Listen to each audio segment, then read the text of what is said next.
The flames painted the twilight sky an angry orange, and Brennan Aldridge could smell the acrid stench of burning wood and leather from half a mile down the trading road.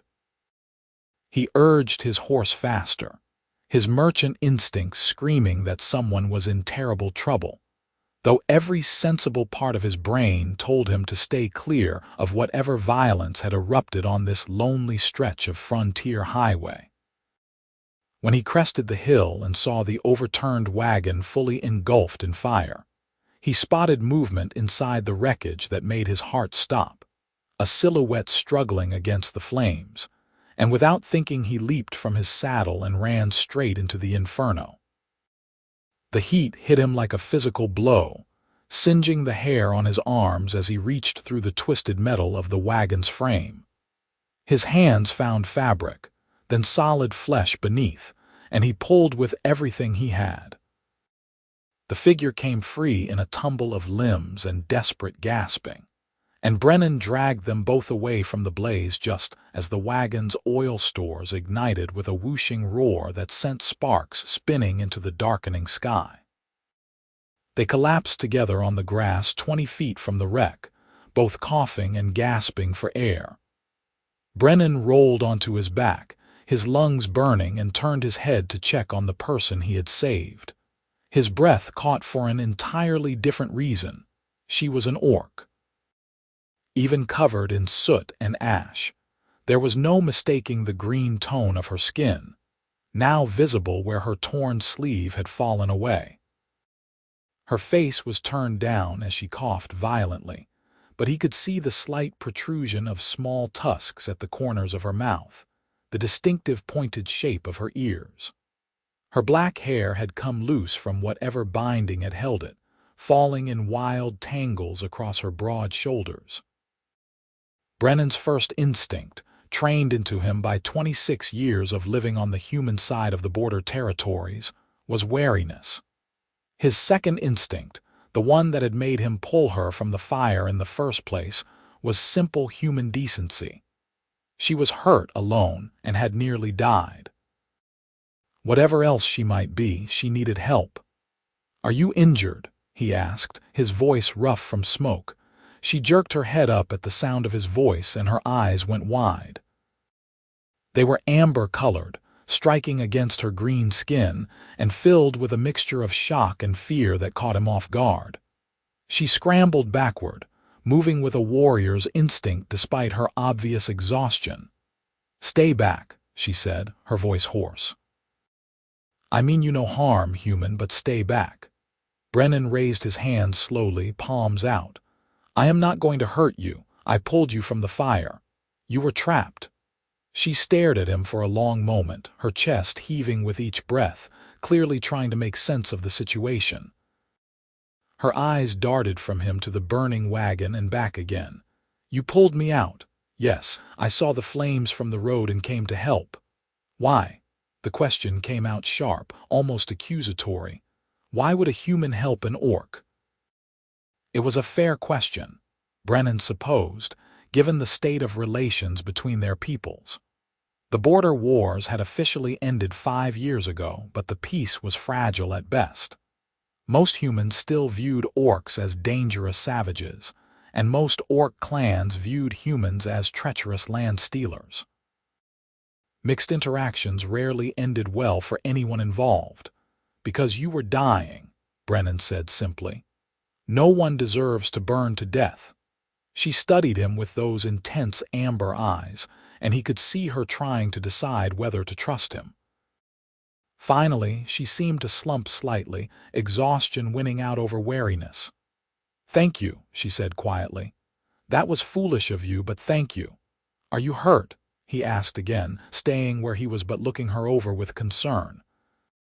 Now that the immediate danger had passed, he could see she was in rough shape.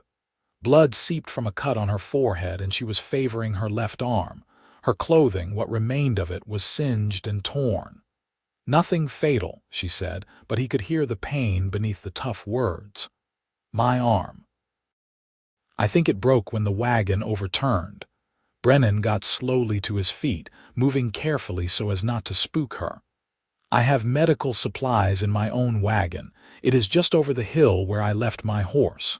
Let me help you. Why do you keep offering to help me?" she asked, but there was less suspicion in her voice now, more genuine confusion. "You could ride away. Should ride away. Being seen with me will bring you nothing but trouble." "Probably," Brennan agreed, "but I cannot leave an injured person alone on the road at nightfall. Human or orc, that goes against everything I believe." He took a cautious step closer. "My name is Brennan. I am a merchant traveling from Milford to the eastern settlements. And you are—" she hesitated, then seemed to make a decision. Kesh of the Stonefist clan, or I was before today." Before today. Brennan caught the significance of that phrasing but did not press. "Can you walk, Kesh? My wagon is close and I can set that arm properly there. You should not spend the night out here in the open, not with whatever happened to your wagon possibly still around." At the mention of danger, her expression darkened. "Bandits. 3 humans armed with crossbows. They shot my draft horse from ambush and the wagon overturned. I tried to fight them off, but one of them had a torch. They set the fire and left me to burn." Her voice was steady as she recounted this, but Brennan could hear the underlying rage and hurt. "They laughed about it, said it was one less green skin to worry about." Brennan felt a surge of anger on her behalf. He had heard stories of such attacks, groups of lawless men who preyed on orc travelers in the border regions, but he had never wanted to believe his own people capable of such cruelty. "I am sorry that happened to you. Not all humans are like that." "No," Kesh said, meeting his eyes. "Apparently not all humans are like that, or you would not have pulled me from the fire." She tried to stand on her own and swayed dangerously. Brennan moved without thinking, catching her good arm to steady her. She stiffened at the contact but did not pull away, which he took as a sign of just how badly she was hurt. Up close, he could see she was taller than him by several inches, with the strong, athletic build typical of orc women. Even injured and exhausted, she radiated a kind of strength that he found himself admiring. "Lean on me," he said. "We will go slowly." They made their way over the hill at a painful pace, Kesh clearly trying not to put too much weight on him despite her injuries. Brennan's horse, a patient gelding named Copper, waited where he had left him, tied to the back of Brennan's merchant wagon. It was a good-sized wagon, well-maintained with a canvas cover over the cargo area. Brennan had traveled these roads for 6 years now, and he had learned to keep his mobile home well-stocked with everything he might need. He helped Kesh to sit on the back of the wagon, her legs dangling over the edge, then climbed up beside her to rummage through his supplies. He found his medical kit, a leather satchel filled with bandages, salves, and the various other items he had accumulated from healers and herbalists during his travels.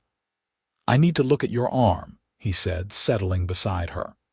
"May I?" Kesh nodded, extending her left arm with a grimace of pain.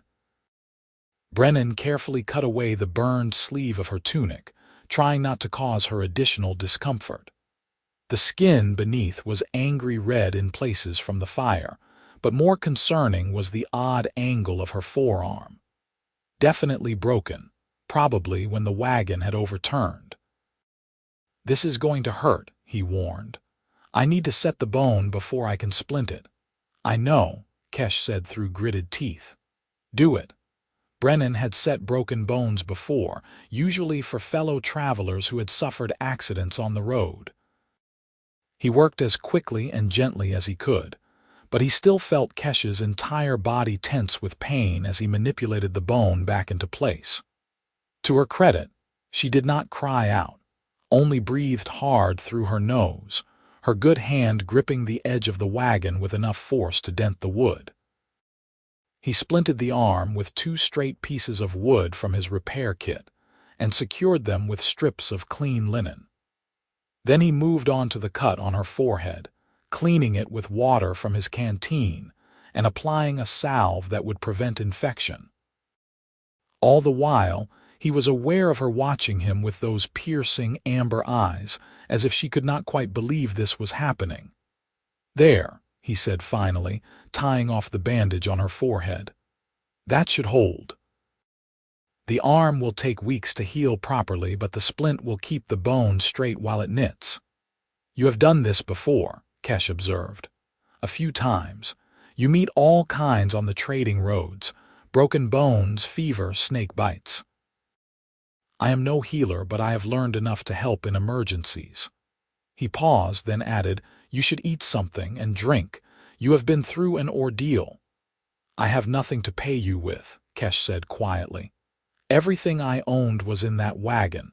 My trade goods, my coin, all of it burned." "I am not asking for payment," Brennan said. He found a water skin and handed it to her, then pulled out some dried meat and hard bread from his food stores. "Here. It is not much, but it will give you strength." Kesh took the water and drank deeply, then accepted the food with visible reluctance. "Why are you doing this?" she asked again. "You must know what people will say if they see you traveling with an orc. You could lose business. Worse than that, you could be accused of being an orc sympathizer. That can get a human killed in some towns." Brennan sat back, considering his answer carefully. "My father was a merchant too," he said finally.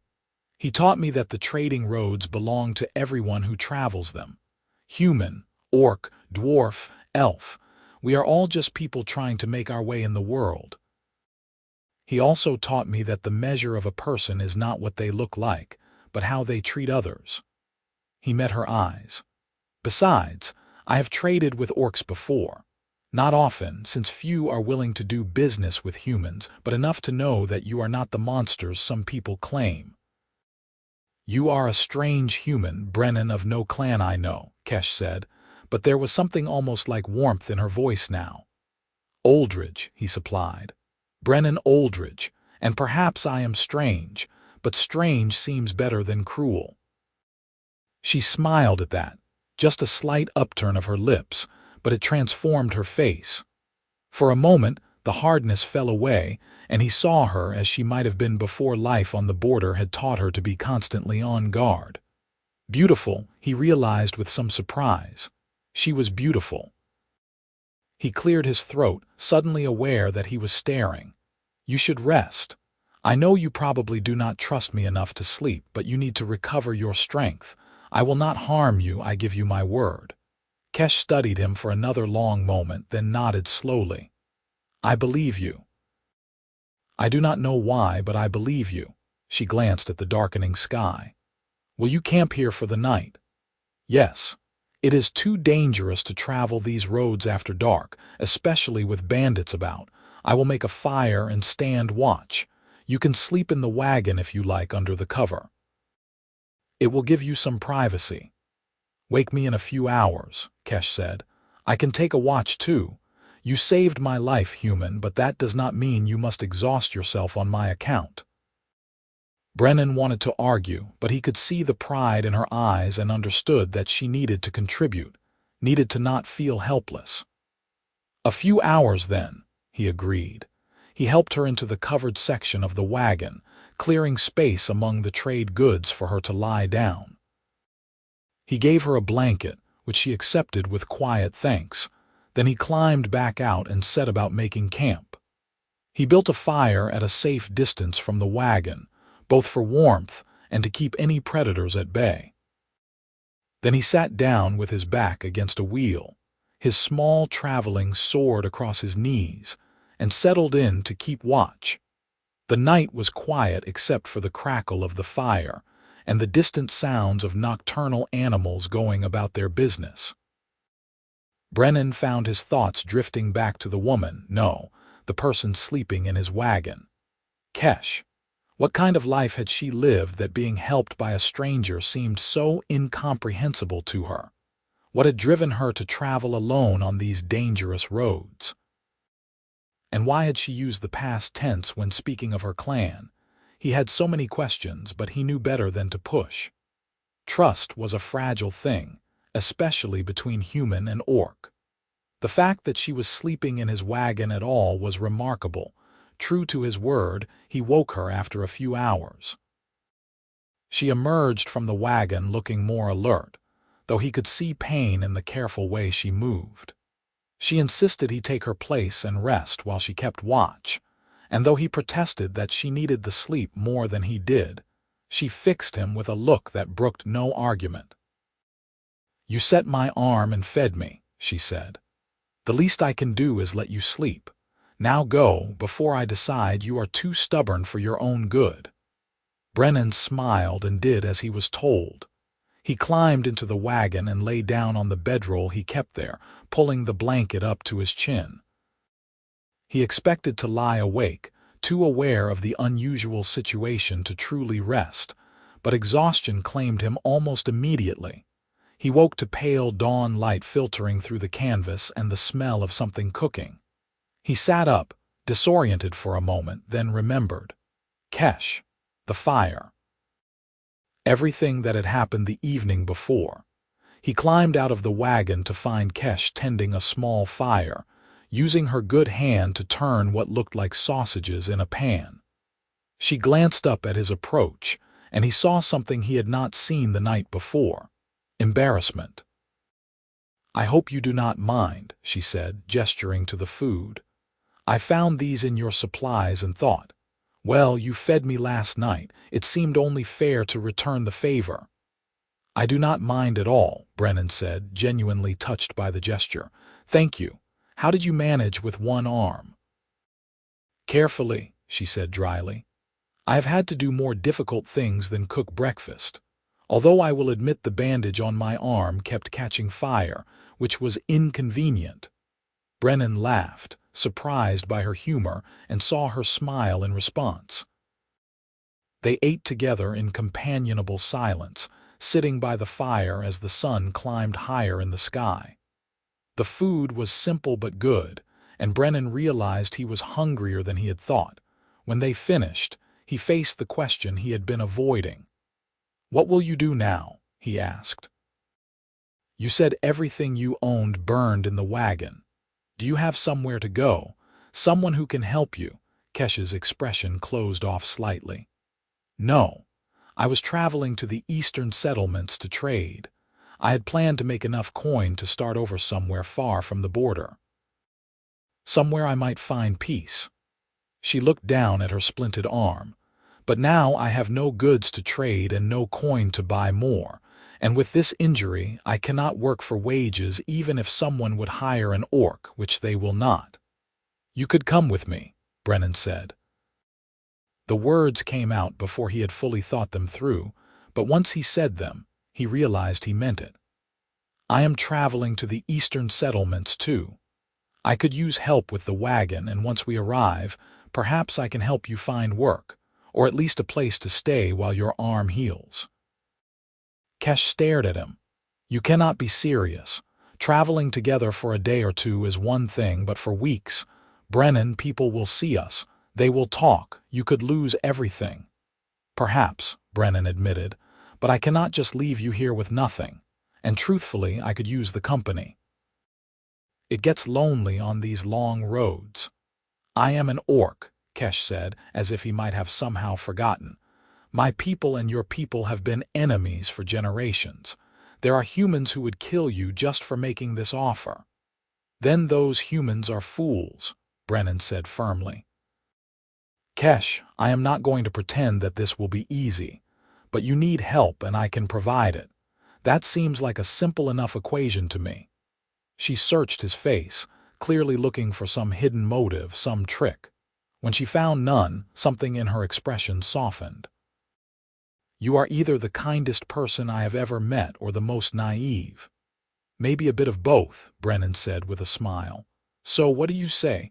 Will you travel with me?" Kesh was quiet for a long moment, staring into the fire. Finally, she looked up at him and nodded. "Yes."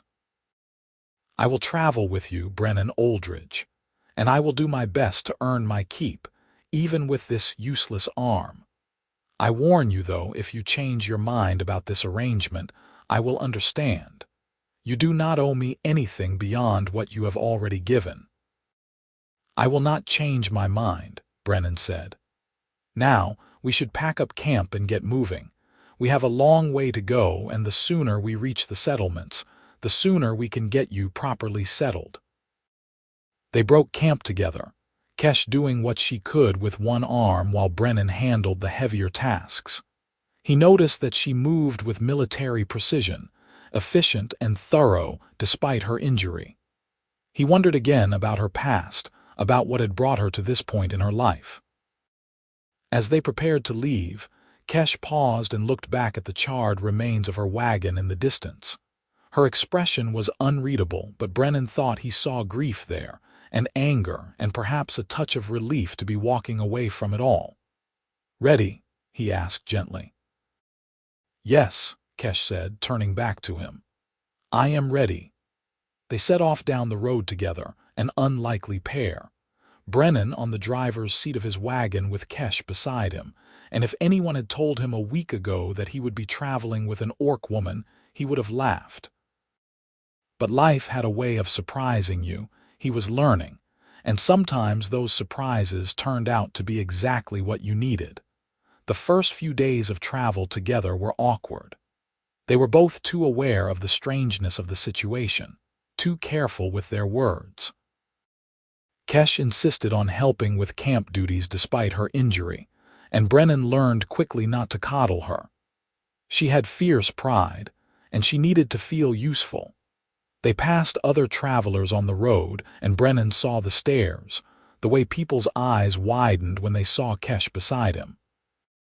Some people averted their gazes quickly, uncomfortable with the sight. Others glared openly, their disapproval written clearly on their faces. Once, a merchant Brennan had traded with before pulled his wagon to the side and refused to even greet him, spitting on the ground as they passed. Brennan felt each instance of prejudice like a physical blow, but Kesh seemed almost unsurprised by it all. She sat quietly beside him through these encounters, her face carefully neutral, and Brennan realized that this was her normal experience in the world. She was used to being hated for what she was. The thought made him angry on her behalf, a slow, burning fury that settled in his chest. But he kept his mouth shut and his eyes forward, knowing that making a scene would only make things harder for both of them. They made camp each night in quiet clearings off the main road, and slowly, gradually, they began to talk. Not about anything deep at first, just small things. Brennan told her about his life as a merchant, about the towns he had visited and the interesting people he had met. Kesh, in turn, shared stories about orc culture, carefully editing out the more personal details, but giving him a glimpse into a world he had never really understood. He learned that orcs valued strength, but not just physical strength. They valued the strength to endure hardship, to remain loyal to one's clan, to face death with courage. He learned that they were not the mindless brutes human stories made them out to be, but a people with complex traditions, honor codes, and deeply held beliefs about family and community.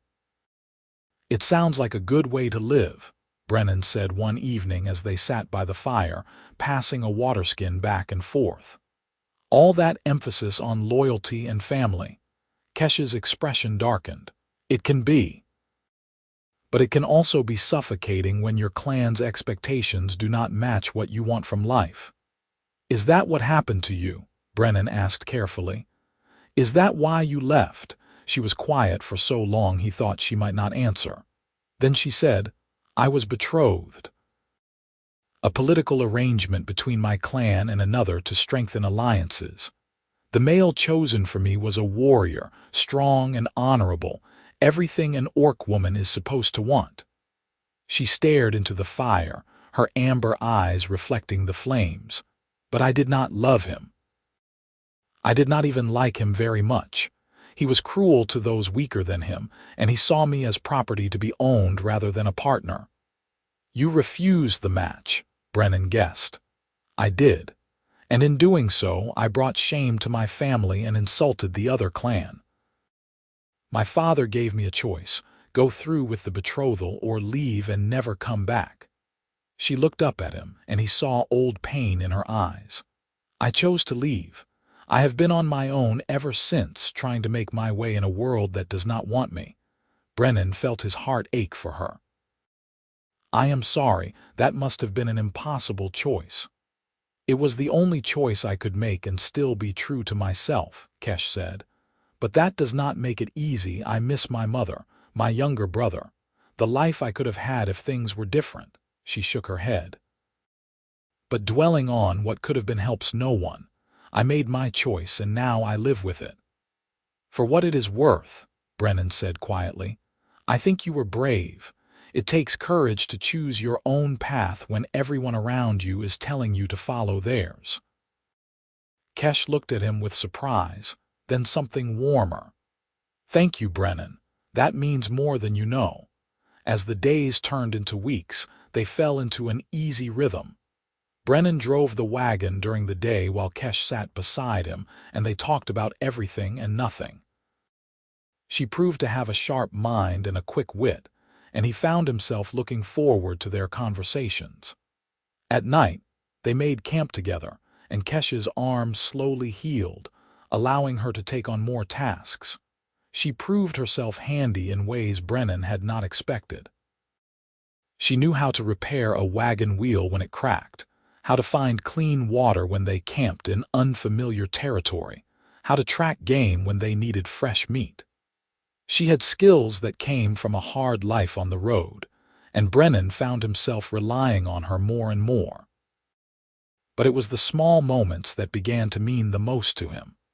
The way she smiled when he told a particularly bad joke, the sound of her laugh, rare but genuine when it came, the comfortable silence that fell between them when no words were needed. He found himself noticing things about her that had nothing to do with her being an orc. The way her eyes crinkled at the corners when she was amused, the graceful way she moved despite her size and strength, the gentleness with which she handled small things like his mother's good dishes or a bird's nest they found fallen from a tree. He realized with some shock as they approached a month of travel together, falling for her. The realization hit him one evening as they sat by the fire. She was mending a tear in her tunic, her injured arm now healed enough to manage fine motor tasks, and the firelight caught the green tone of her skin, making it seem to glow. She looked up and caught him staring, and he felt heat rush to his face. "What?" she asked, tilting her head quizzically. "Nothing," he said quickly. "I was just thinking." "About what?" "About how beautiful you are, about how much I enjoy your company, about how I do not want this journey to end because it means you will go your own way and I will likely never see you again." But he could not say any of that. So instead he said, "About how far we have come. We should reach the eastern settlements within a week." Something flickered in her expression, there and gone too quickly for him to read. "Yes, I suppose we should start thinking about what comes next." "You can stay as long as you need," Brennan said, perhaps too quickly. "I mean, until you find work or a place to live. There is no rush." "You have already done so much for me," Kesh said softly. "I cannot continue to impose on your generosity forever." "It is not an imposition," Brennan insisted. "Kesh, He trailed off, unsure how to finish that sentence. "I care about you. I do not want you to leave. I think I might be falling in love with you, all true and all impossible to say." Kesh studied him with those piercing eyes, and he had the uncomfortable feeling she could read every thought in his head. But all she said was, "Thank you, Brennan, for everything. I do not think I will ever be able to repay your kindness." "I do not want repayment," Brennan said. "Your friendship is enough." The word friendship felt inadequate for what he felt, but it was safe. It was something he could say without risking everything. They sat in silence after that, both lost in their own thoughts, and Brennan wondered if she felt even a fraction of what he was feeling. But he was too afraid to ask, too afraid of the answer. The next day brought trouble. They were passing through a small village, barely more than a dozen buildings clustered around a crossroads, and Brennan needed to restock their supplies. He pulled the wagon up to the general store and helped Kesh down, noting the way the few people on the street stopped to stare. "Maybe you should wait here," Brennan suggested, seeing the hostility in some of the faces. "I will be quick." But Kesh shook her head. "I will not hide. I have done nothing wrong, and I will not act as if I have." Brennan could not argue with that, though he felt uneasy as they walked into the store together. The proprietor, a middle-aged woman with a pinched face, looked up at their entrance. Her eyes went wide when she saw Kesh, and her expression hardened. "We do not serve orcs here," she said flatly. "You and your kind are not welcome." "I am the one purchasing," Brennan said, keeping his voice even. "I just need some flour, salt, and dried beans." "I do not care who is purchasing," the woman said. "I do not allow orcs in my store. They steal and break things. Everyone knows that." Brennan felt his temper rise. "That is not true, and you know it. We are paying customers, and unless you want to turn away good money, I suggest you reconsider." The woman's face flushed with anger. "How dare you come into my store with that creature and make demands? Get out, both of you, before I call for the town guard." "It is fine," Kesh said quietly, her hand on Brennan's arm. "We can find supplies elsewhere." But Brennan was not ready to let it go. "No, it is not fine. She has no right to treat you this way." "I have every right," the woman spat. "This is my store, and I will not have a filthy orc contaminating my goods. Now get out before The door burst open behind them, and 3 men strode in. They were rough-looking, armed with clubs and knives, and they smelled of alcohol even though it was barely past noon. The leader, a large man with a scarred face, looked from Brennan to Kesh and grinned nastily. "Well, well, what do we have here, an orc in our village?" He turned to his companions. "Boys, I think we have got ourselves a monster problem." "We are just passing through," Brennan said, moving slightly in front of Kesh. "We do not want any trouble." "Too bad," the scarred man said. "Because trouble is what you are getting. We do not allow orcs in this village. They killed my brother in the border wars, and I have been waiting for a chance to return the favor." "The war ended 5 years ago," Kesh said, her voice steady despite the danger. "Whatever happened to your brother, I had no part in it. I am just a traveler." "All orcs are guilty," the man said. "Your kind are monsters, every last one of you. And now we are going to show you what we do to monsters around here." The 3 men advanced, and Brennan knew they were in serious trouble. He was not a fighter, just a merchant, and even if he had been, 3 against 2 with one of those 2 injured recently were bad odds. But he was not going to let them hurt Kesh without doing something. He stepped fully in front of her, raising his hands. "Stop, please. We will leave right now. You will never see us again. Just let us walk out of here." "Not a chance," the leader said. "We are going to teach you what happens to orc lovers. You are as bad as she is, maybe worse. At least monsters do not know any better. But a human who betrays his own kind, that is unforgivable." The man raised his club, and Brennan braced himself for the blow. But it never came. Kesh moved with surprising speed, shoving Brennan to the side and meeting the attack head-on. She blocked the club with her now healed arm and delivered a devastating punch to the man's gut that doubled him over. The other 2 men rushed her, but she was ready for them, moving with the controlled fury of someone trained in combat. Brennan scrambled to his feet, looking for any way to help. He grabbed a broom from the corner and swung it at one of the attackers, catching him across the back.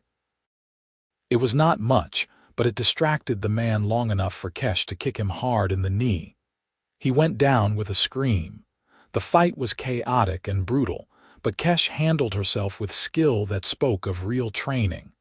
Within minutes, all three men were on the ground, groaning in pain.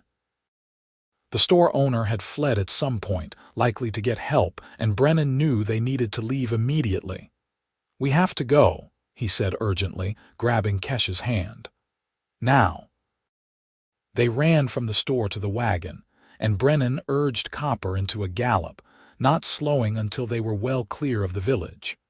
Only when he was sure they were not being followed did he pull the wagon to a stop, his heart pounding in his chest. "Are you hurt?" he asked, turning to Kesh. She shook her head, though he could see her breathing hard from the exertion. "I am fine, are you?" "Yes, thanks to you." He looked at her with new eyes. "Where did you learn to fight like that?" "All orcs learn to fight," Kesh said, "but I had more training than most. I was part of my clan's warrior circle before I left. I know how to defend myself." "You certainly do," Brennan said, still trying to process what had just happened. "Kesh, I am so sorry. I should not have insisted we go into that store. I put you in danger." "You were standing up for me," Kesh said softly. "No one has done that before, not a human anyway." She reached out and touched his face gently, her calloused hand warm against his skin. "Thank you for that, even if it was foolish." Brennan felt his breath catch at the touch, at the look in her eyes.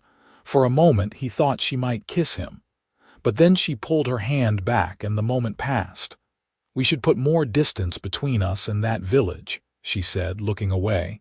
"They may come after us." "Yes," Brennan agreed, though part of him wanted to forget about the village, forget about everything except the way she had just looked at him. But she was right. They needed to keep moving. They traveled through the rest of the day in near silence, both lost in their own thoughts. Brennan could not stop replaying the fight in his mind, the way Kesh had stepped in front of him, the way she had fought to protect them both. She had risked herself for him, just as he had pulled her from the fire all those weeks ago. They were protecting each other now, looking out for one another. It felt significant, though Brennan was not sure what to do with that feeling. That night, as they made camp, Kesh was unusually quiet. Brennan prepared their meal, a simple stew made from their remaining supplies, and they ate in silence. Finally, he could not take it anymore. "Are you all right?" he asked. "You have barely said a word since we left that village." Kesh set down her bowl and looked at him. "I have been thinking about what happened today, about what those men said." "They were ignorant fools," Brennan said fiercely. "Do not give their words any weight." "But they were right about one thing," Kesh said. "Being with me puts you in danger. Today proved that. Brennan, you could have been seriously hurt, or worse." "So could you," Brennan pointed out. "That is not a reason to what?" Kesh interrupted. "To continue this. Brennan, we have been traveling together for weeks now, and I have been lying to myself about what happens when we reach the settlements. I have been pretending that we can just go our separate ways and everything will be fine. But the truth is, I do not want to go my separate way. And that terrifies me." Brennan's heart was pounding. "Why does it terrify you?" Kesh stood up, pacing restlessly. "Because I care about you, more than I should, more than is wise. Brennan, you are human and I am an orc. Our peoples are enemies. Even if we were not, society would never accept us. Today was just a taste of what our lives would be like if we were anything more than traveling companions. Constant fear, constant judgment, always looking over our shoulders." "I do not care about any of that," Brennan said, standing to face her. "Kesh, I care about you too. I have for weeks now, maybe since the moment I pulled you from that fire. I know this is complicated. I know there will be challenges, but I cannot just walk away from what I feel." "You should," Kesh said, but her voice wavered. "You should walk away, Brennan. Find a nice human woman, settle down, have a normal life. Do not throw everything away for an orc who can offer you nothing but hardship." "You are offering me everything that matters," Brennan said, closing the distance between them. Kesh, I do not want a normal life if it means living without you. These past weeks have been the best of my life. Not because they were easy, but because I spent them with you. You are smart and strong and brave and kind, and I do not give a damn what anyone else thinks about that. Tears gleamed in Kesh's eyes. Brennan, tell me you do not feel the same, he said, his voice dropping to barely above a whisper. Tell me that what I feel is one-sided, and I will respect that. We will reach the settlements, and we will go our separate ways, and I will never mention this again. But if you feel even a fraction of what I feel, then maybe we can find a way to make this work. Kesh looked at him for a long moment, and he could see the war playing out behind her eyes. Fear battling hope, practicality battling desire. Finally, she let out a shaky breath. I feel it, she whispered. I have tried not to. I have tried to convince myself it was just gratitude or companionship or anything other than what it actually is. But I cannot lie anymore, not to you and not to myself. I am falling in love with you, Brennan Oldridge, and it is the most terrifying thing I have ever felt. The words hung in the air between them, precious and fragile. Then Brennan smiled, a wide, genuine smile that felt like it might split his face. That is the best thing I have ever heard. He took her hands in his, marveling at how perfectly they fit together despite the difference in size. We will figure this out. I do not know how yet, but we will. Together. Together, Kesh repeated, and there was wonder in her voice as if she could not quite believe it was real. And then they were kissing, a gentle press of lips that quickly deepened into something more. Brennan wrapped his arms around her, pulling her close, and she responded with equal fervor, her hands tangling in his hair. She tasted like the stew they had been eating and like something uniquely her, and Brennan thought he could happily spend the rest of his life learning every detail of her. When they finally broke apart, both breathing hard, Kesh rested her forehead against his. What do we do now? She asked. Now, Brennan said, we finish our journey to the eastern settlements, we find a place to stay, and we start building a life together one day at a time. It will not be easy, Kesh warned. The best things never are, Brennan said, but I am willing to fight for this if you are. I am, Kesh said firmly. I left my clan because I refused to live a life that was not my own. I will not give up on this on us, because some people cannot see past their prejudice. We will make our own way. They held each other for a long time, standing by the fire under a sky full of stars, and Brennan felt something settle in his chest. A sense of rightness, of being exactly where he was supposed to be. The remaining days of their journey passed in a blur of happiness. They traveled during the day, talking and laughing, and sometimes just enjoying the comfortable silence. At night, they held each other by the fire, sharing kisses and quiet conversations about the future they were beginning to build together. Brennan had never felt so content, so certain that he was on the right path. Yes, there would be challenges ahead.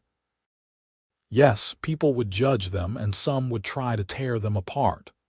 But he had Kesh, and she had him, and together they could face anything. When the eastern settlements finally came into view, a cluster of buildings nestled in a valley with farms spreading out in all directions, Brennan felt both excitement and trepidation. This was where their new life would begin, for better or worse.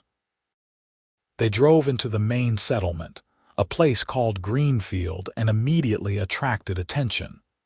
Brennan could feel eyes on them, could hear the whispers that followed their wagon. He reached over and took Kesh's hand, giving it a reassuring squeeze. We will find a place on the outskirts, he said quietly. Somewhere we can have some peace while we figure things out. Kesh nodded, her expression carefully neutral, but he could feel the tension in her hand. This was hard for her, walking into a human settlement knowing she was not welcome. But she held her head high, refusing to be cowed. They found a small property on the edge of town, a cottage with a barn and a few acres of land. The owner, an elderly woman named Hilda, looked surprised when she saw Kesh but did not immediately turn them away. "I need someone to work the land," she said bluntly. "My husband died last year and I cannot manage it alone. The cottage comes with the job plus wages, but I will warn you the neighbors may not be friendly to your situation." "We understand," Brennan said. "We just need a chance." Hilda studied them for a long moment, then nodded. "Very well, but I expect hard work and no trouble. The first sign of either of you causing problems and you are out." "Understood." "Understood," Kesh said firmly. "You will not regret this." They moved into the cottage that very day, and Brennan felt a sense of homecoming as he carried their belongings inside. It was small and needed work, but it was theirs. A place where they could start over together. The first few weeks in Greenfield were challenging. As Hilda had warned, not everyone was accepting of their relationship.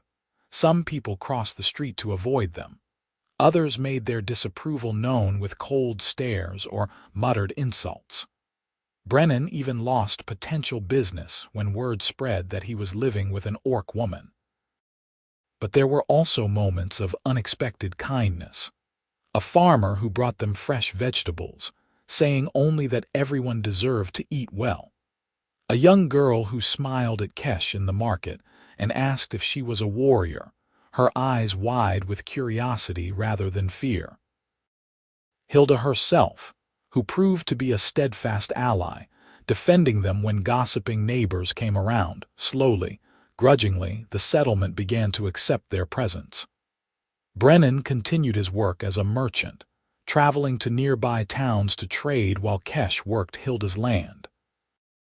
She proved to have a knack for farming, coaxing impressive yields from the soil, and even the most prejudiced neighbors could not deny that the property looked better than it had in years. At night, they would return to their little cottage, and Brennan would help Kesh prepare dinner. They would eat together, talking about their days, making plans for the future. And then they would sit by the fire, Kesh's head on Brennan's shoulder, and just be together. Those moments were precious beyond words. One evening, about 3 months after they had settled in Greenfield, Brennan came home from a trading trip to find Kesh in the barn, working on repairing a fence. She looked up at his approach and smiled, that rare, beautiful smile that still made his heart skip a beat. "Good trip?" she asked. "Productive," Brennan said. He paused, suddenly nervous about what he was about to do. "Kesh, can you come with me? There is something I want to show you." She set down her tools and followed him, curious. He led her away from the cottage, up a small hill that overlooked their property and the valley beyond. The sun was setting, painting the sky in shades of orange and pink, and the view was breathtaking. "Beautiful," Kesh murmured, standing beside him. "It is," Brennan agreed. He took a deep breath, gathering his courage. "Kesh, these past few months have been the happiest of my life. Every day I wake up grateful that I found you, that you chose to take a chance on me. I cannot imagine my life without you in it anymore." Kesh turned to look at him, her amber eyes wide. "Brennan." He reached into his pocket and pulled out a ring. It was simple, a silver band set with a small green stone that reminded him of her skin, and he had commissioned it from a jeweler in the last town he had visited. "I know this is complicated," he said, holding the ring up. "I know that in the eyes of many people, what we have is wrong. But I do not care about what they think. I care about you. Kesh of the Stonefist clan, or Kesh of no clan if that is how you prefer it, will you marry me? Will you build a life with me, face whatever comes together, and let me spend every day trying to make you as happy as you make me?" Tears streamed down Kesh's face, and for a moment, Brennan was terrified he had misread everything. But then she smiled through the tears and said, "Yes. Yes, I will marry you, Brennan." He slipped the ring onto her finger, and she stared at it as if it were the most precious thing in the world. Then she pulled him into a fierce embrace, and they stood there on the hill, holding each other as the sun set around them. "I never thought I would have this," Kesh whispered. "A home, someone who loves me, a future that is my own choice." "You have all of that now," Brennan promised, "for as long as you want it." "Forever," Kesh said firmly. "I want it forever." They were married a month later in a small ceremony at their cottage. Hilda stood as witness, along with a few of the more accepting neighbors and a traveling priest who did not care about the species of the couple, only that they loved each other. It was simple and intimate, nothing like the grand orc ceremonies Kesh had described from her clan days, but it was perfect. When the priest pronounced them husband and wife, and Brennan kissed his new bride, he felt like the luckiest man alive. Against all odds, they had found each other. Against all logic, they had made it work, and now they had a lifetime ahead of them to keep building their life together. The first year of their marriage was not without its difficulties. There were still people in Greenfield who disapproved of their union, and Brennan's business suffered at times because of it. But they also found unexpected allies. Other couples in unconventional relationships, a human woman married to a dwarf, an elf who had chosen a human partner, reached out to offer friendship and support. A small community formed around them, people who believed that love was more important than tradition or prejudice. Kesh thrived in this environment. She helped expand Hilda's farm, and her success drew the attention of other landowners who wanted her advice. She began consulting on farming techniques, and before long, she had a small but steady income of her own. Brennan could see her confidence growing with each passing month, the shadows of her past fading as she built a new identity for herself. For his part, Brennan adjusted his business model. He started specializing in trade between human and orc settlements, one of the few merchants willing to cross the border and deal fairly with both sides. It was risky, but it filled a needed niche, and gradually he rebuilt his client base. He was no longer just a merchant. He was a bridge builder, someone working to ease the tensions between two peoples who had been enemies for too long. One crisp autumn evening, as they sat together on the porch of their cottage watching the sunset, Kesh said, "I have something to tell you." Brennan looked at her, noting the nervous excitement in her eyes. "What is it?" "I am pregnant," Kesh said softly. "We are going to have a child." For a moment, Brennan could not speak.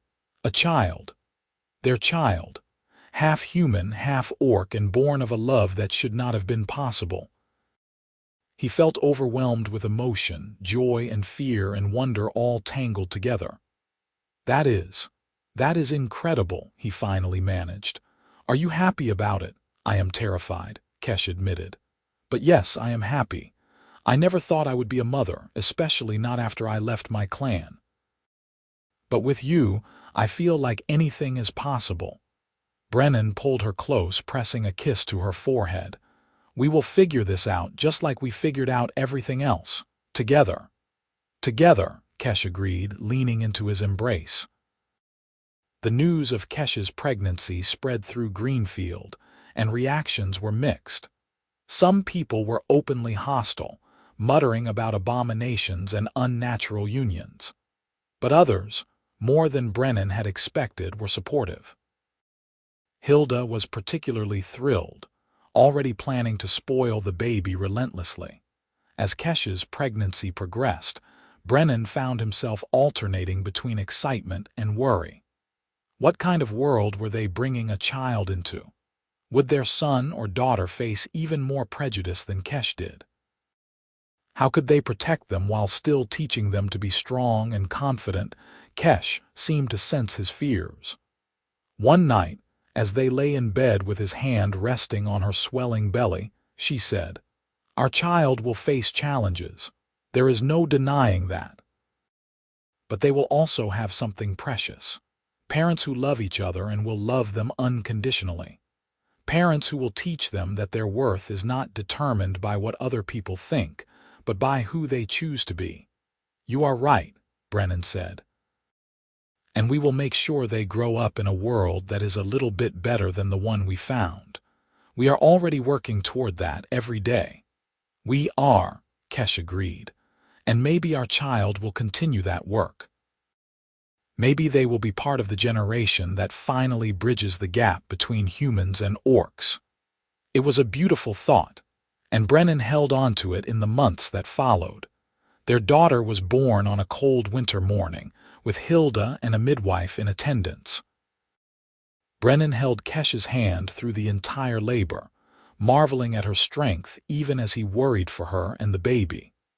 When their daughter finally arrived, perfect and screaming, Brennan felt his heart expand in a way he had not known was possible. She was beautiful with green-tinted skin lighter than her mother's, tiny tusks barely visible and her father's brown eyes. She was uniquely herself, a perfect blend of both her parents. "What should we name her?" Kesh asked, exhausted but radiant as she held their daughter. Brennan thought for a moment, then said, "Hope, let us name her Hope, because that is what she represents, hope for a better future." "Hope," Kesh repeated, smiling down at their daughter. "It is perfect." Raising Hope brought new joys and new challenges. She was a happy baby, curious and alert, and both Brennan and Kesh doted on her. But they were also acutely aware of the attention she drew. Some people stared at her with fascination, others with disgust. Brennan found himself growing fiercely protective, ready to defend his daughter from anyone who might harm her. But Hope also had a way of winning people over. Her laughter was infectious, and her innocent curiosity about the world around her was endearing. Even some of the neighbors who had been coldest toward Brennan and Kesh found themselves softening when Hope toddled up to them with a bright smile. As Hope grew from a baby into a toddler, Brennan and Kesh made a point of teaching her about both sides of her heritage. Kesh told her stories of orc culture, teaching her the language and traditions she had learned as a child. Brennan taught her about human customs and history. They wanted Hope to be proud of who she was, to see herself not as caught between two worlds but as belonging fully to both. One day, when Hope was about 3 years old, she asked a question that struck Brennan to his core. "Mama, Papa, why do some people look at me funny?" she asked, her small face scrunched up in confusion. Brennan and Kesh exchanged glances. They had known this conversation would come eventually, but that did not make it any easier. "Some people," Kesh said carefully, kneeling down to Hope's level, "have not learned that people can be different from each other, and that is okay. They look at you and see something they do not understand, and that makes them uncomfortable. But there is nothing wrong with being different," Brennan added. "Hope, you are perfect exactly as you are. You are smart and kind and brave, and that is what matters. Not what you look like or what anyone else thinks about it." Hope considered this seriously, then nodded. "I think I am pretty," she announced. "And I think Mama is pretty too, even though she is green." Both Brennan and Kesh laughed at that, the tension breaking. "Yes," Brennan agreed, ruffling Hope's hair. "Your Mama is very pretty, green skin and all." "The prettiest," Hope said with the absolute certainty of a 3-year-old. As the years passed, the little family thrived. Brennan's business continued to grow, and he became known as an honest broker between human and orc communities. Kesh's reputation as a skilled farmer and consultant spread, and she was in constant demand. Hope grew into a bright, confident child who navigated between her two cultures with remarkable ease. Greenfield itself changed too, slowly but noticeably. The presence of Brennan, Kesh, and Hope challenged people's prejudices in ways that sermons and laws never could. It was hard to maintain that orcs were monsters when you saw Kesh helping at a barn raising or bringing food to a sick neighbor.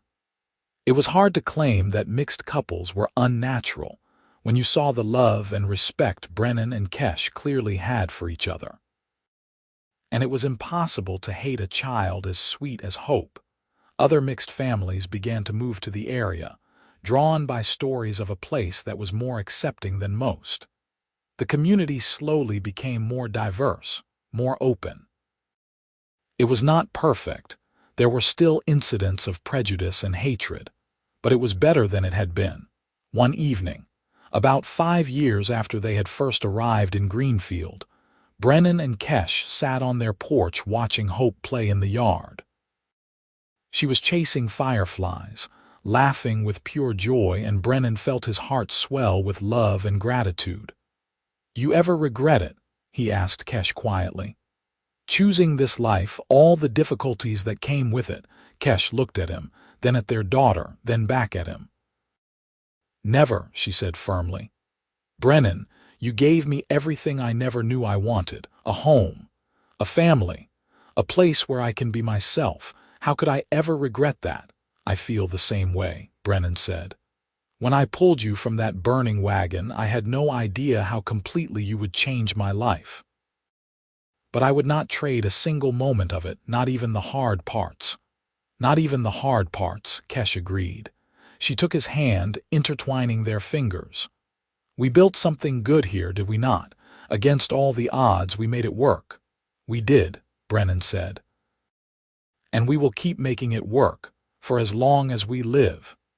They sat together in comfortable silence, watching their daughter play as the sun set over their land.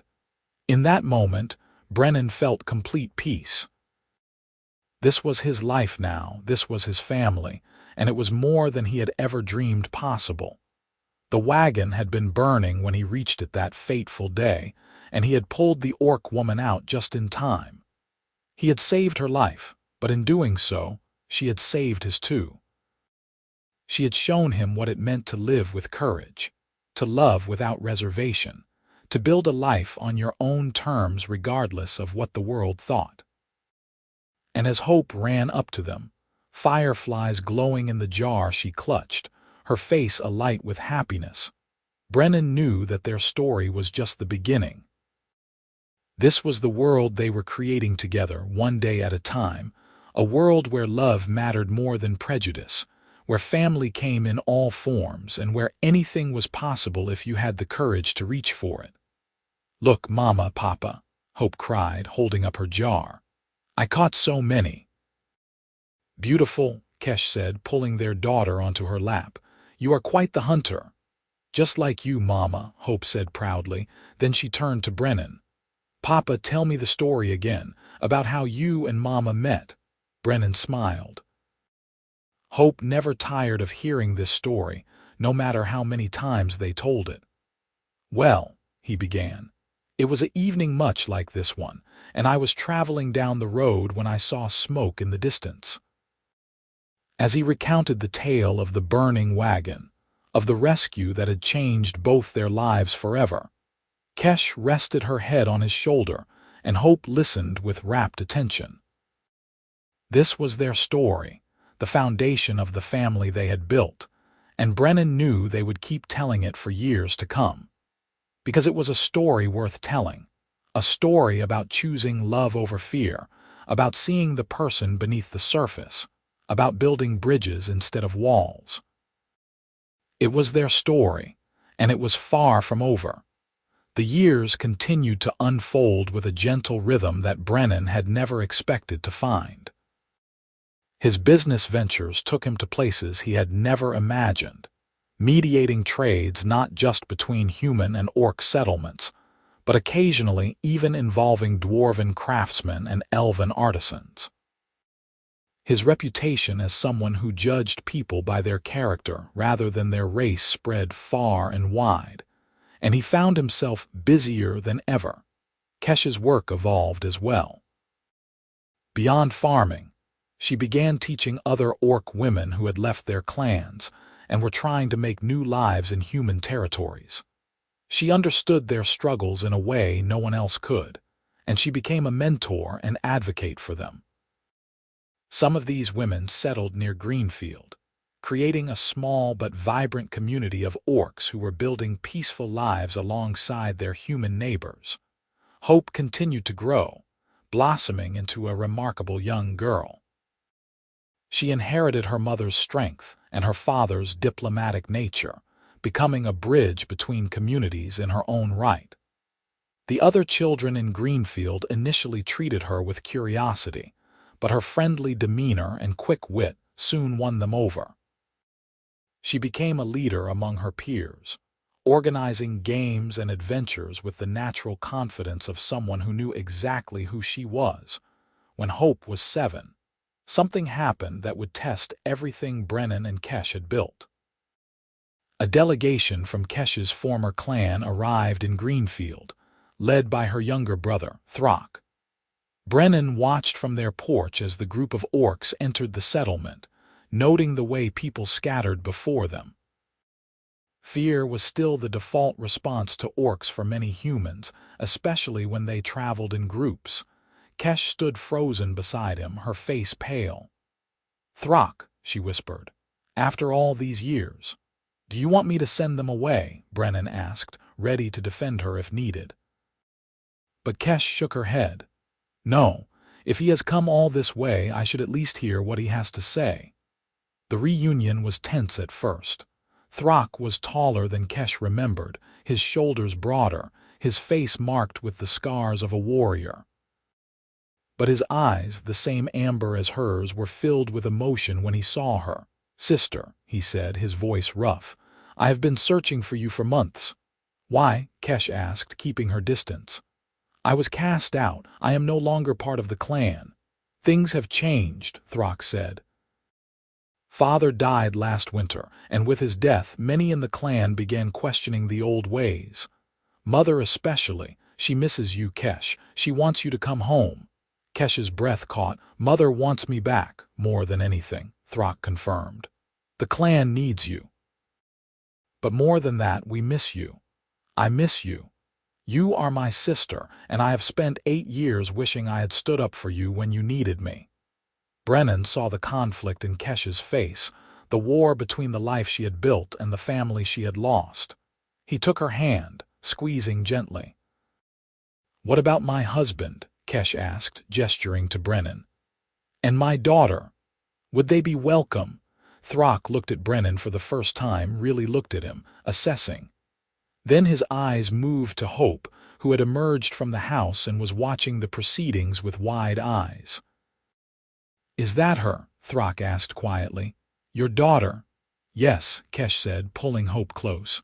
"This is Hope. Hope, this is your Uncle Throck." Hope looked up at the massive orc warrior with curiosity rather than fear. "You are very tall," she observed. "Are all orcs so tall?" Despite the tension, Throck smiled. "Most of us, little one. You will be tall too when you grow up." He looked back at Kesh. "I cannot promise that everyone in the clan will accept your family immediately. The old prejudices run deep. But Mother has made it clear that if you return with your husband and daughter, and anyone who cannot accept that will answer to her. She is clan matriarch now, and her word is law." Kesh looked at Brennan, questions in her eyes. He could see she wanted this, wanted the chance to reconnect with her family, but she would not go if he objected. "It should be your choice," Brennan said. "If you want to visit your clan to see your mother again, then we will go. We are a family and we face things together." "It might be dangerous," Kesh warned. "So was pulling you from a burning wagon," Brennan said with a slight smile. "I seem to have a habit of doing dangerous things where you are concerned." Kesh's eyes filled with tears. She turned back to Throck. "We will come, but just for a visit. Greenfield is our home now. This is where we have built our life." "I understand," Throck said. "And I think Mother will understand too. She just wants to see you again, to meet her granddaughter, to know that you are happy." The journey to the orc territories took 2 weeks. Brennan drove his wagon, with Kesh beside him and Hope between them, while Throck and his warriors traveled alongside them. It was strange, moving through the borderlands with orc protection, but it also gave Brennan a new perspective on the world his wife had come from. The orcs were not the savage monsters he had been taught to fear as a child. They had culture, honor, complex social structures. They told stories around the campfire at night, stories of heroes and great battles, but also of love and family and sacrifice. Brennan found himself fascinated, understanding Kesh better with every passing day. Hope was completely unafraid of the orc warriors, charming them with her endless questions and bright personality. By the third day, several of the warriors were competing to teach her orc phrases and telling her exaggerated stories of their exploits. Throck in particular seemed smitten with his niece, carrying her on his shoulders when she grew tired of walking and patiently answering even her silliest questions. When they finally reached the orc settlement, a cluster of large, sturdy buildings built into the side of a mountain, Brennan felt his nervousness return. This was Kesh's world, and he was an outsider here. But Kesh took his hand, and Hope clung to his other side, and together they walked into the settlement. The orcs who saw them first stared openly. A human in their territory, walking hand in hand with one of their own. It was unprecedented. But Throck barked something in the orc language and people backed away, creating a path. They were led to a large building at the center of the settlement, what Brennan assumed was the clan hall. Inside, seated on a raised platform, was an older orc woman who bore a striking resemblance to Kesh. Her hair was streaked with gray, and her face was lined with age, but her amber eyes were sharp and alert. "Mother," Kesh said, her voice breaking. The matriarch rose from her seat and descended the platform in 3 long strides. Then she pulled Kesh into a fierce embrace, and both women began to cry. Brennan stood back, giving them space for their reunion, but he kept Hope close. The little girl watched her mother and grandmother with fascination, having never seen Kesh cry before. After a long moment, Kesh's mother pulled back and held her daughter at arm's length, studying her. "You look well," she said in heavily accented but clear common tongue. "Happy." "I am, Mother," Kesh said. "Happier than I have ever been." The matriarch's eyes moved to Brennan and Hope. "And these are your family?" "Yes," Kesh said, beckoning them forward. "This is my husband, Brennan, and our daughter, Hope. Brennan, Hope, this is my mother, Matriarch Greshna of the Stonefist clan." Brennan bowed respectfully. "It is an honor to meet you, Matriarch." Greshna studied him with an intensity that made him want to squirm, but he held her gaze. Finally, she said, "You are small for a warrior." "I am not a warrior," Brennan said. "I am a merchant. I make my living through trade, not combat." Greshna said, sounding unimpressed. Then she looked at Hope, and her expression softened dramatically. "Come here, child." Hope looked up at Brennan, who nodded encouragingly. She stepped forward, tilting her head back to look up at the towering matriarch. "You are my grandmother?" Hope asked. "I am," Greshna confirmed. "And you are my granddaughter, the first grandchild I have been permitted to know." She knelt down, bringing herself closer to Hope's level. "You have your mother's eyes, and her spirit, I think." "And Papa's nose," Hope said seriously. "Everyone says so." Greshna laughed, a deep, rumbling sound. "Yes, I suppose you do." She stood, addressing the gathered clan members who had crowded into the hall to witness the reunion. "This is my daughter, Kesh, who I cast out 8 years ago in a moment of weakness and adherence to old ways that no longer serve us. I was wrong to do so, and I have regretted it every day since. She has returned with her family, and they will be treated with the respect and honor due to members of this clan. Is that clear?" There were murmurs of assent from the crowd, though Brennan could see some faces that looked less than pleased with this declaration.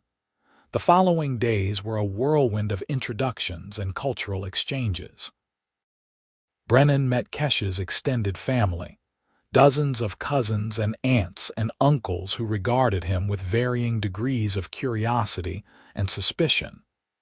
He learned about orc customs, sometimes making mistakes that resulted in awkward moments, but generally managing to avoid any serious faux pas.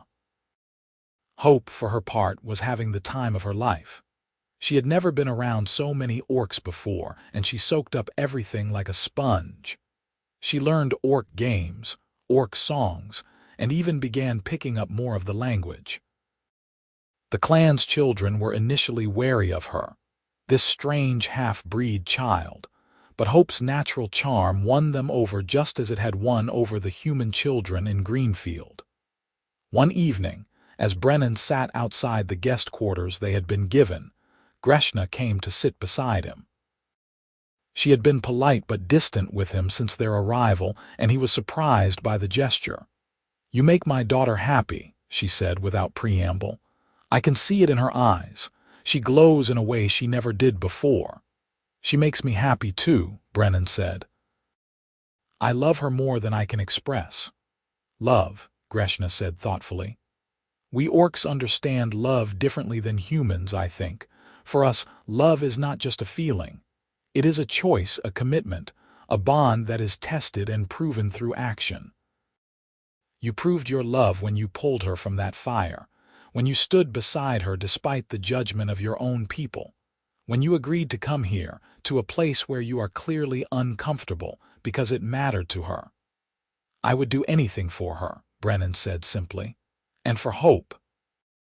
Greshna nodded. "I believe you, and that is why I am going to tell you something I have told very few people." She paused, staring out at the settlement. "When I cast Kesh out, it was not because I agreed with the decision. It was because I was afraid. Afraid of losing the respect of the clan, afraid of challenging traditions that had stood for centuries, afraid of being seen as weak. I thought I was being strong, but I was just a coward, and I have lived with that shame ever since." "Kesh does not blame you," Brennan said gently. "She told me she understands why you made the choice you did." "She is too kind," Greshna said, "but I am grateful for that kindness. When I became matriarch, the first thing I did was send Throck to find her. It took him nearly a year of searching, but he finally tracked her down to your settlement. And now she is here, and I have the chance to know her again. To know my granddaughter, I will not waste this gift." She turned to look at him directly. "You are welcome here, Brennan of the Aldrich family, you and your daughter both. This will always be a place of safety for you, should you ever need it. And I hope that someday the barrier between our peoples will crumble entirely, and families like yours will not be unusual but commonplace." "I hope for that too," Brennan said, "and I thank you for your acceptance. It means more than you know." They sat in comfortable silence for a while, two very different people brought together by their love for the same remarkable woman. After 2 weeks with the Stonefist clan, it was time to return to Greenfield. Kesh had reconnected with her family, and while there was still some tension and awkwardness, the foundation had been laid for a real relationship going forward.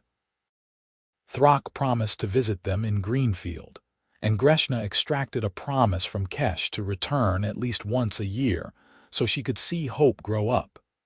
The journey home was lighter somehow, despite the fact that they were retracing the same roads. Kesh seemed more at peace, no longer carrying the weight of her exile as a constant burden. She talked about her childhood, sharing stories she had never told before, and Brennan listened with fascination. Hope chattered endlessly about all the things she had learned, the orc words she now knew, the games she would teach the children back home. She had come away from the visit with a deeper understanding of her heritage and a pride in being half-orc that warmed Brennan's heart. When they finally rolled into Greenfield, Brennan felt a surge of homecoming. This was their place, their community. And while the orc territories held a piece of Kesh's heart, this was where they had chosen to build their life together. Hilda was waiting for them at the cottage, having watched over their property while they were gone.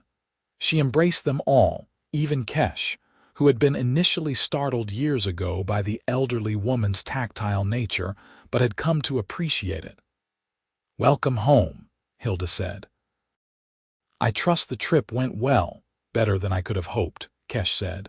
"My mother sends her greetings and her thanks for looking after our home." "An orc matriarch thanking me," Hilda said with a laugh. "Who would have thought I would live to see such a day? Now come inside, all of you. I have made stew, and you look half-starved from all that traveling." They settled back into their routines, but something had shifted. Kesh seemed lighter, more whole somehow, now that she had reconciled with her past. And Hope had gained a new dimension to her identity.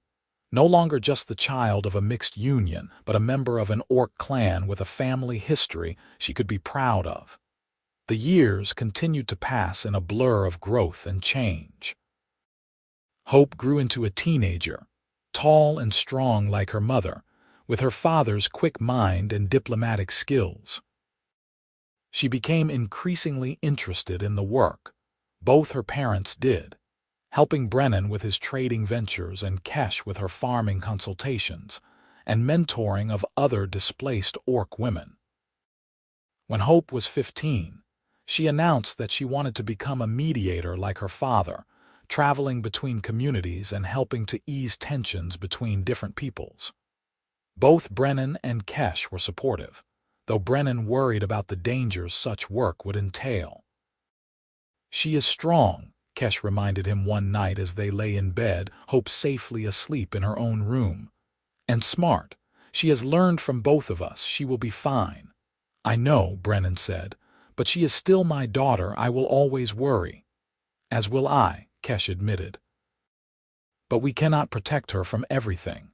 All we can do is give her the tools she needs to face the world and trust that we have raised her well enough to make good choices." "We have," Brennan said with certainty. "She is remarkable, Kesh, just like her mother." Kesh smiled and kissed him. "And just like her father." On Hope's 16th birthday, they held a celebration that brought together people from across the region. Human neighbors, orc families, a few dwarven traders Brennan had befriended, and even an elf family who had recently moved to the area, all gathered at their cottage to honor Hope's transition into adulthood. It was chaotic and loud and wonderful, different cultures and traditions blending together in a way that would have seemed impossible just a few years earlier. Hope moved through the crowd with grace, speaking to everyone in their own language, making each guest feel welcome and valued. Brennan stood at the edge of the celebration, watching with pride, when Kesh came to stand beside him. "Look at what we built," she said softly. "All of this, it started with you pulling me from a burning wagon." "It started with both of us being brave enough to trust each other," Brennan corrected. "I pulled you from the fire, but you saved me in your own way. You showed me that the walls we build between people are artificial, that underneath all our differences, we are all just trying to find love and belonging and purpose." "We found all of that," Kesh said. Together, Brennan agreed. He put his arm around his wife and pulled her close, and together they watched their daughter laugh with her friends, human and orc and everything in between. This was their legacy. Not just Hope herself, but the community they had helped build, the barriers they had helped break down, the hope they had helped kindle. The sun was setting, painting the sky in shades of gold and crimson, and Brennan thought back to that evening so many years ago when he had seen smoke rising from a burning wagon. He had made a split-second decision to help a stranger, and that decision had changed everything. It had given him a wife, a daughter, a purpose larger than himself. He thought about all the people who had told him he was making a mistake, that loving an orc would bring him nothing but trouble. They had been right in a way. Loving Kesh had brought challenges and difficulties and moments where he wondered if they would make it through. But it had also brought him more joy, more fulfillment, more meaning than he ever could have found on a safer, easier path. As the celebration continued into the evening, with music and dancing and laughter echoing through their property, Brennan felt complete contentment. This was his life. This was his family. This was the world he and Kesh had built together, one brave choice at a time. And he knew with absolute certainty that he would make the same choice again and again, forever choosing love over fear, connection over isolation, hope over despair. Because that was what the wagon fire had taught him all those years ago.